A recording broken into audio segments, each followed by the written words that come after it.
വാർത്തകളിലേക്ക് ട്രാൻസ്ജെൻഡേഴ്സ് ബിജെപിയിലേക്ക് makeup artist Seema Vineeth, Bharatanatyam കലാകാരി അദ്രിജ തുടങ്ങിയവരാണ് ബിജെപിയിൽ അംഗത്വം എടുത്തത്. സംസ്ഥാന അധ്യക്ഷൻ രാജീവ് ചന്ദ്രശേഖർ പാർട്ടി അംഗത്വം നൽകി. ഉമേഷ് ബാലകൃഷ്ണൻ തിരുവനന്തപുരം ചെയ്യുന്നു. ഉമേഷ് പറയൂ.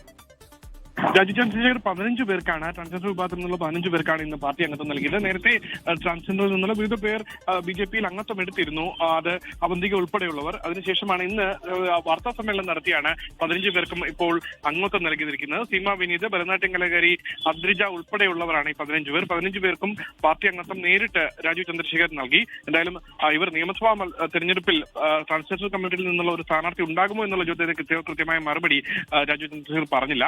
എല്ലാവരെയും ഉൾക്കൊള്ളിച്ചുകൊണ്ടുള്ള ഒരു സ്ഥാനാർത്ഥി പട്ടിക ഉണ്ടാകുമെന്നുള്ള മറുപടി മാത്രമാണ് രാജീവ് ചന്ദ്രശേഖർ പറഞ്ഞത്. അതേസമയം ഇറാനുമായി ബന്ധപ്പെട്ട വിഷയത്തിൽ കേരള സർക്കാരിനെതിരെയും ഒപ്പം കോൺഗ്രസിനെതിരെയും രൂക്ഷ വിമർശനങ്ങൾ ഉന്നയിച്ചു.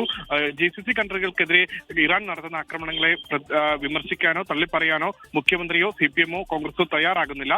എന്നാൽ ഇറാനെ പൂർണ്ണമായി സപ്പോർട്ട് ചെയ്യുന്നു എന്നുള്ള വിമർശനമാണ് മുഖ്യമന്ത്രിക്കെതിരെയും ഒപ്പം കോൺഗ്രസിനെതിരെയും രാജീവ് ചന്ദ്രശേഖർ വാർത്താ സമ്മേളനത്തിൽ പറഞ്ഞത്. ലോകത്തെവിടെയായാലും ഏത് സമയത്തും 24 വാർത്തകളും ഓഗ്മെന്റഡ് റിയാലിറ്റി പാക്കേജുകളും എക്സ്പ്ലെയിനറുകളും വിശദമായി കാണാൻ ഞങ്ങളുടെ YouTube ചാനൽ നിങ്ങൾക്ക് സബ്സ്ക്രൈബ് ചെയ്യാം.